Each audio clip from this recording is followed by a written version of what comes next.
So Trump rival Leticia James is going after the beef industry. She's the Attorney General of New York, and she's filed a lawsuit against JBS Foods, the world's largest beef producer based in Colorado, for what she calls misleading the public about its environmental impact. She says JBS has claimed that it will achieve net zero greenhouse gas emissions by 2040, despite documented plans to increase production and therefore increase its carbon footprint. So that's her big gotcha, is they said they were going to reduce greenhouse gas and they're not going to do it. So she's saying that this is a type of fraud called greenwashing, and she wants to punish the meat industry. Take a look at this. These are some things that she says that they said, which are misleading, that she is then suing them for.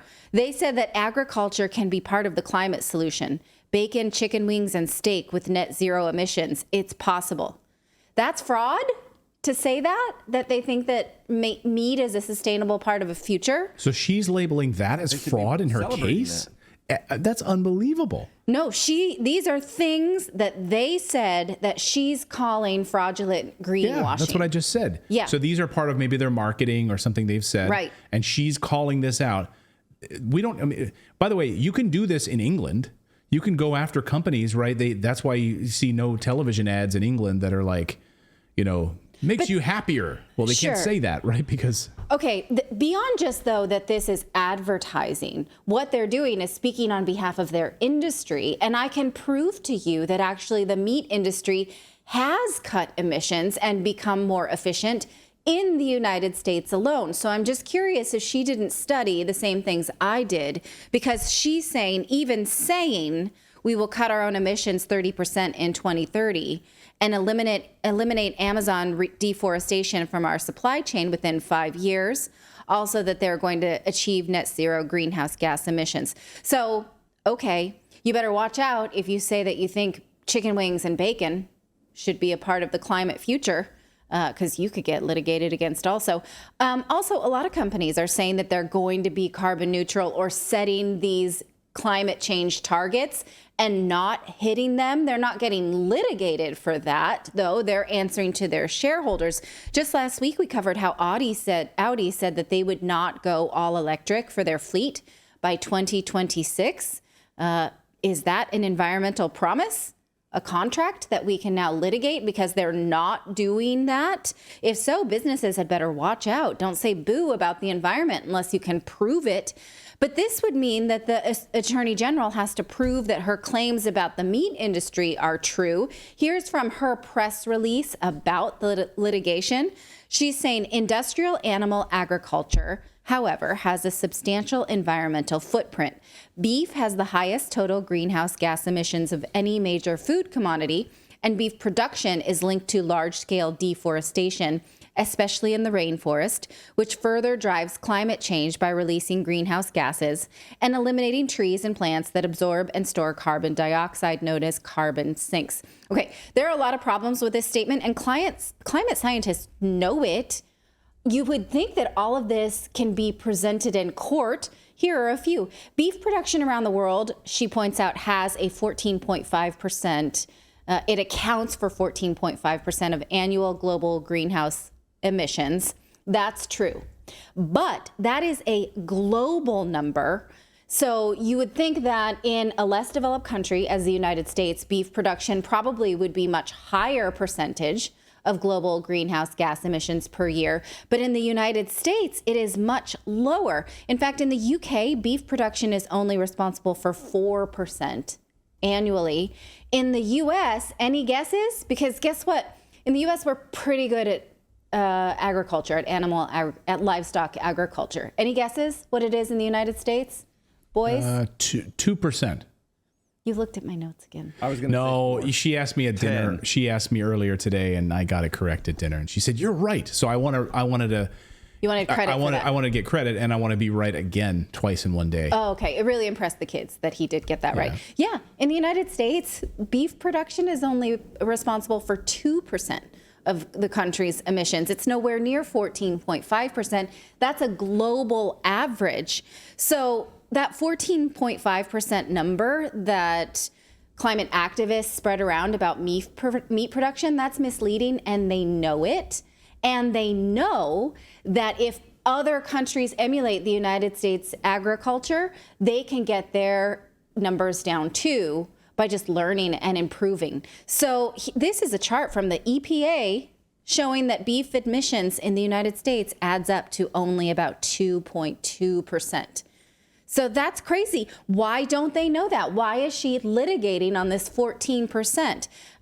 In the U.S., again, we just get more efficient every year. According to the beef industry, so yeah, consider the source, they say doing more with less has decreased U.S. beef emission intensity by 29% and total carbon emissions by 30% since 1975. So given that since 1975, the industry has already reduced by 30%, it's not that much more for this JLB company to say, yeah, we probably can do another 30% in the next decade, given how much we are able to improve efficiency. Now, the Attorney General says that this defendant is responsible for the destruction of the Amazon.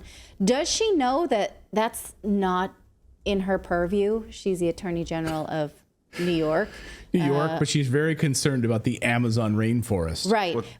Which do you not realize that everything belongs to the United States? Specifically New York? All of it. Everything. Yeah. And the Amazon, it doesn't matter. Yeah. Where's the litigation against the military-industrial complex? I mean, wouldn't that, is she suing them next? No, Right. she's just It's concerned. a little bit harder on the Amazon rainforest than meat. That's a great point. No, and why isn't she suing the Biden administration over illegal immigration, which her city is being crushed under right now? But this is her biggest concern. Right. Well, maybe she believes that the Amazon are the lungs of the world because Greta Thunberg told everybody that. Here's what happened when climate journalist Michael Schellenberger asked the Intergovernmental Panel on Climate Change about that. Here he is talking to someone from that body, Dan Nepstead, when he said, are we actually dependent on the Amazon, like the whole world? Is it the lungs of the world? And that person said, it's bullshit. There's no science behind that. The Amazon produces a lot of oxygen, but it uses the same amount of oxygen through respiration. So it's a wash. You can read through this screen if you'd like to talk more about how, yeah, it's an ecosystem. It really does not do much for the state of New York.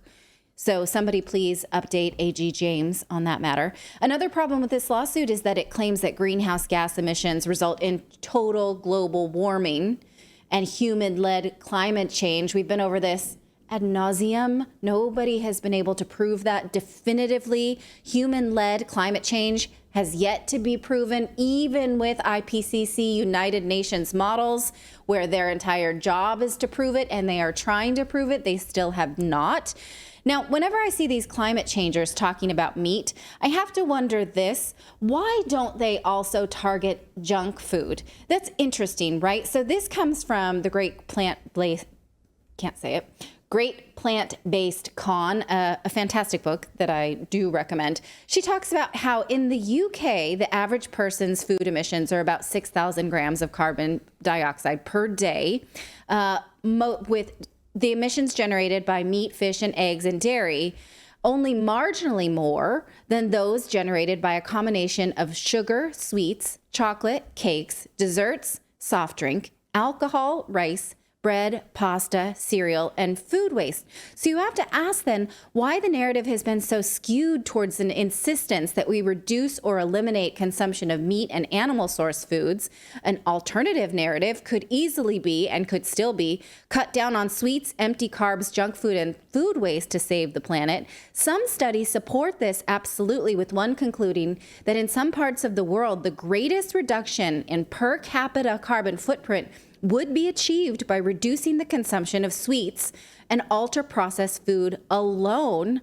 Another by an Anglo-Brazilian research team finding that the eating of processed junk food makes climate change worse. So given that sweets, carbs, and junk food are, obesogenic, and have little to no nutritional value, while animal source foods are in their real whole form nutrient rich, this would seem to make much more sense, right?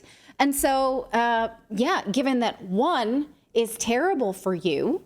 Why don't we focus on that one? Why won't we go after those industries for their impact on the planet? That would be nice. Yeah. Anyone?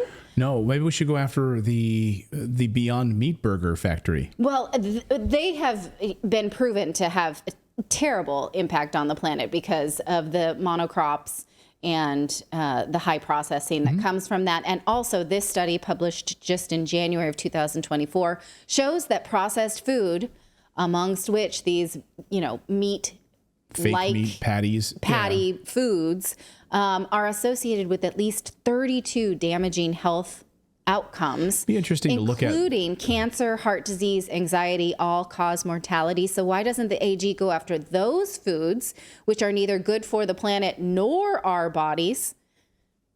It'd be interesting. Have you seen like the McPlant? McDonald's has their. I don't know. Are Want they nothing using? to do with it. Yeah, I would never touch that with a 10-foot pole.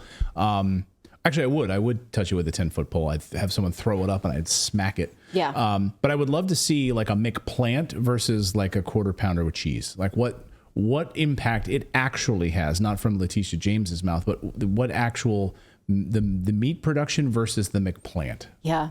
I was on a Breaking news. Go ahead. I have something coming in my ear here that we just moved up to number 2 on counterhate.com with this segment. So congratulations. Oh, okay. Great. All right. Did we really? Oh, no. No. Okay.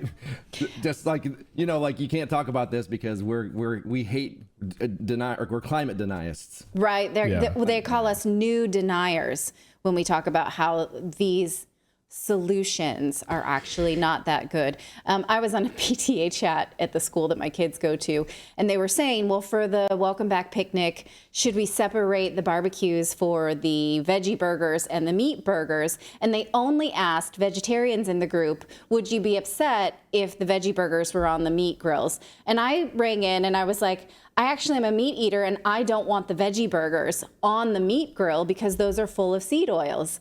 And nobody responded to me. Oh, they were like, we don't want you. We only want the vegetarians. They're like, we don't want Natalie to respond to this. Lunatic. Yeah. Who's this meat-eating lunatic in the PTA chat? Like, we only want vegetarians. They hate me in the PTA for many reasons. Love it. You're like the female Ron Swanson. You're just from Parks and Rec. Oh, okay. I don't know that character. I thought it was the Anchorman. Oh, gotcha. No, where he doesn't eat vegetables because he doesn't eat the food that his food eats. Okay. So it's just That's good. That is good. I don't think you can make a TV character like that in 2024. Like someone who's anti-vegetable. Yeah. Like you cannot. Yeah. Yeah, I didn't make any friends with that. Like, keep seed oils off the actual meat, grill. So, Right.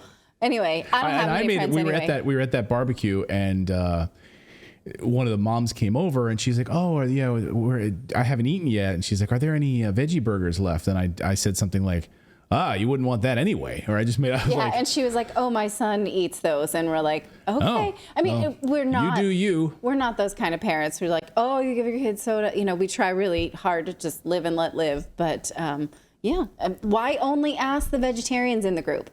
Doesn't my dietary preference also mean as much? Right. That's not egalitarian. No, apparently not. Apparently it doesn't. It's part of your white rural rage. I suppose. Okay. So your personal gardening is ruining the world.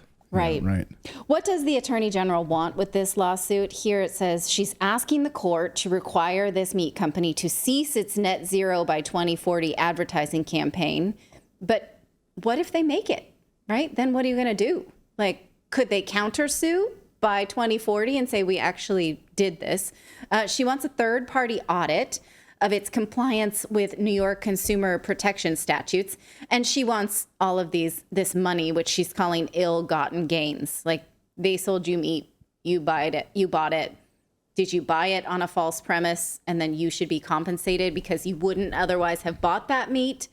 New York Post columnist Betsy McCaughey says that this lawsuit is frivolous. She says that AG James has used the power of her office to go after President Donald Trump and now is targeting big business. And this will scare businesses out of the state of New York when they can ill afford it.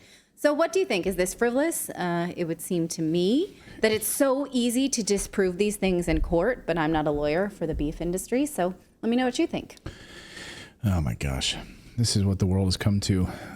Because you know she's like giving up, I guess, on Trump right now while they're litigating or while they're appealing the ruling. Right. You know, what can I do? She's like, what can I do to really win the hearts and minds of liberals? I'll go after meat. I'm just so confused that she would use these things that are easy to prove, like this 14.5% number. You should know that in the United States it's way less than that. And because in court, this would come out. Like if we get to that point and we go to a hearing, Right. this is going to come out. But sometimes a lawsuit is a way of bullying people because they have Not sometimes, to. almost all the time. Right. They have to respond. They have to get their lawyers involved. I really hope you enjoyed watching this video. You know, YouTube thinks that you'll actually like this next video right here. It's personalized based on your own viewing habits. So if you watch the video, please leave a comment. Let us know what you think about it. And we will see you next time, everyone.